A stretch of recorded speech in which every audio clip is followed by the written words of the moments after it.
All right, guys, welcome to this video. Before we get started, I need to ask an important question. I've gotten so much heat for wearing this shirt today. My family very much dislikes this shirt, so I need to know, do you like this shirt or not? And if so, give it a thumbs up. If a lot of people don't like this shirt, then I should say, if you do like it, give it a thumbs down. And if you don't like it, give it a thumbs up so my engagement can go up. Because this is a pretty ugly shirt. All right, let's get into this video.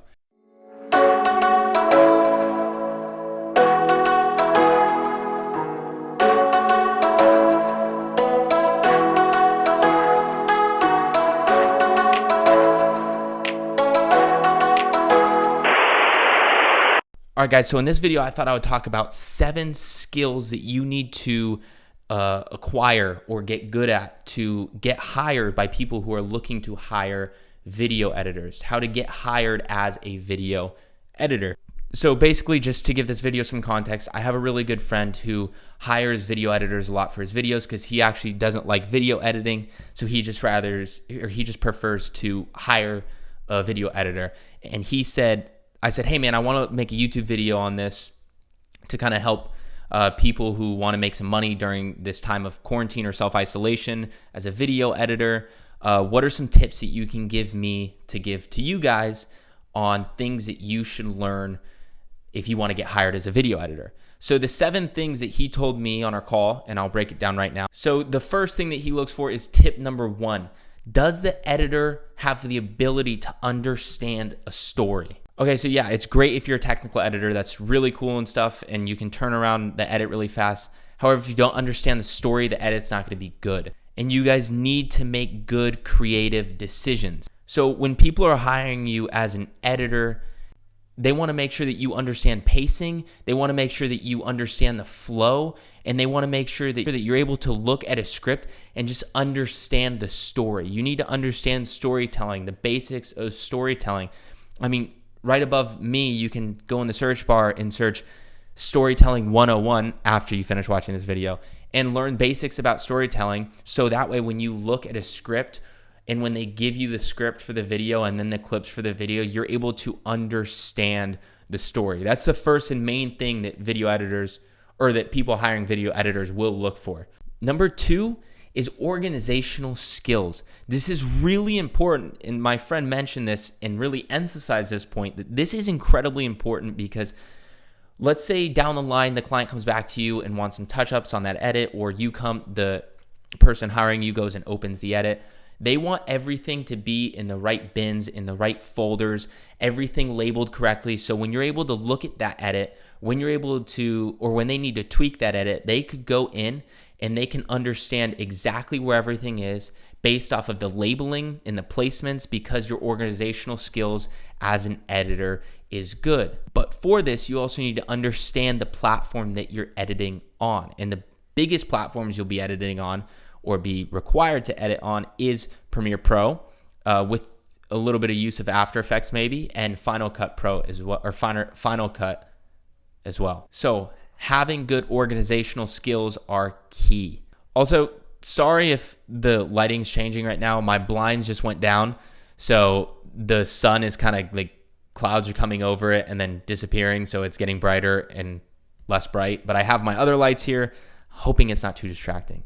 Anyways, the next tip number 3, be creative with your transitions. And oh my gosh, guys, do not overuse transitions.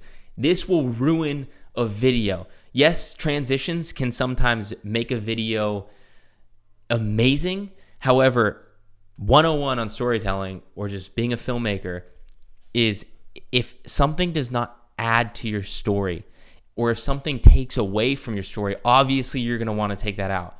A lot of times people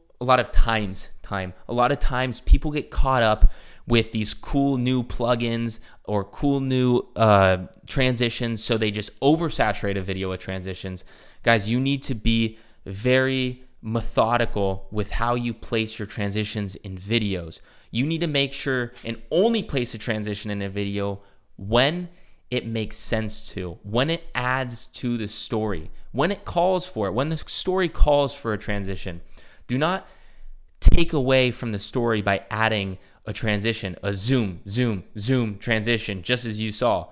And also, when you do decide to add transitions, make sure they're not like ridiculously overbearing or just filled one clip after another with transitions, because you need to understand, you need to give the viewer, one, time to just breathe when watching the video, and number two, you need to give the viewer watching the video time to digest what they're interpreting, what they're seeing, what's coming into their eyes and their minds. You need to give them time to digest. And if it's just like transition, zoom out, transition, it's going to just like make you dizzy, want to throw up, and just throw your phone in the trash because you're done watching this video. So guys, be smart, be creative, be tasteful with your transitions. And remember, less is sometimes more. Tip number 4, pacing and flow. So another thing that people will look for when hiring a video editor is, do they have pacing and flow? Do they understand pacing and flow? For example, a lot of video editors, when they do things like voiceovers, they'll smash it together very quickly, and it'll be like, okay, so today's product, we're going to talk about this product, and this product has this, and this product has this, and this product has that, and this product does this, and this, and this. And it gives you no time to breathe, and it stresses you out and gives you anxiety, and it's just too much. So please understand pacing and flow. Study it, practice it, leave space in between it. For example, you could say, so this product has many capabilities. It does this, and is really good for this. Let B-roll play some time of just watching the video, and then come back with that voiceover. And what this does is, similarly to having less transitions, is it gives the viewer time to digest, to understand, to breathe, to relax, and not get over stressed out. Because what you don't want to do is make the viewer stressed out by watching your fast-paced video. So understanding this pacing and flow is extremely important for you if you're trying to get hired as a video editor. Tip number 5 is understand programs. Guys, if you were going on the market on freelance websites, or you're trying to freelance yourself as a video editor, you better know how to use other platforms. You need to know how to use at least, well, really, actually at most as well. You need to know how to use Premiere Pro.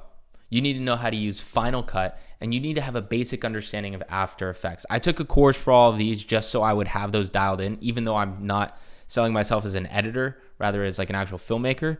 However, it's still important to know because I also edit all my own videos. But that's what a lot of people hiring video editors look for, because one person might say, hey, I want this edited in Premiere Pro with After Effects. Another person says, I don't care if you like to use Final Cut. I don't care what you use. You can use Final Cut. Some people request Final Cut. So you need to have a basic understanding of all the most popular platforms.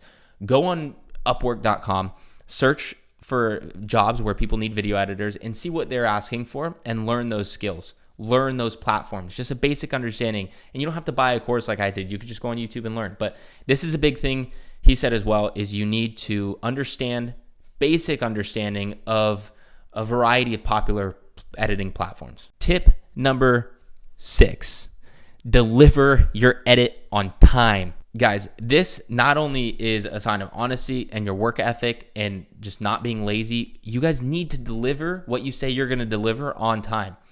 So this one says who you are as a person, but number 2, this will dictate if you get hired again by that person. If you want to get hired by this person again, this client again, or other clients that he might refer you to, you need to deliver on time.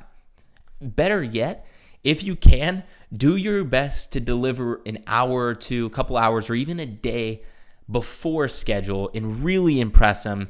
And they'll not only talk about you to their friends who might hire you, but they'll also definitely use you again. And now, because of your good work ethic, because of your lack of laziness, because you just put one foot forward after another, sat down, got the job done, you over-delivered, you will do nothing but bring yourself more money, more jobs, and a better reputation as a video editor. Okay, so number 7, shortcuts.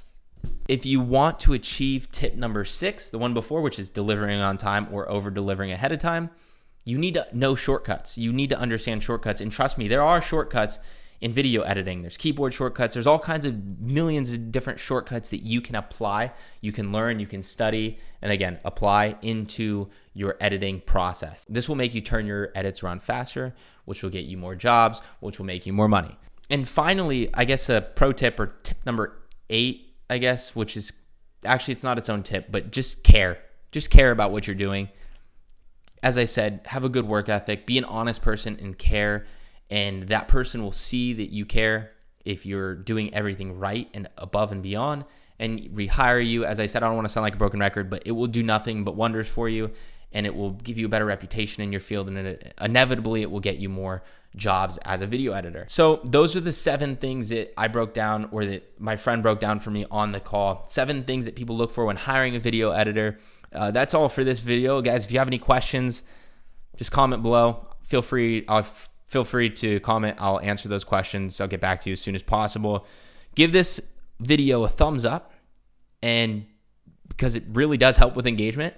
As I said with the shirt, if you do, I forgot what I said, but anyways, give it a thumbs up or thumbs down. If you give it a thumbs down, I know not to make a video like this again. Subscribe, all that stuff. Anyways, that's it for this video. I hope this helped. Peace.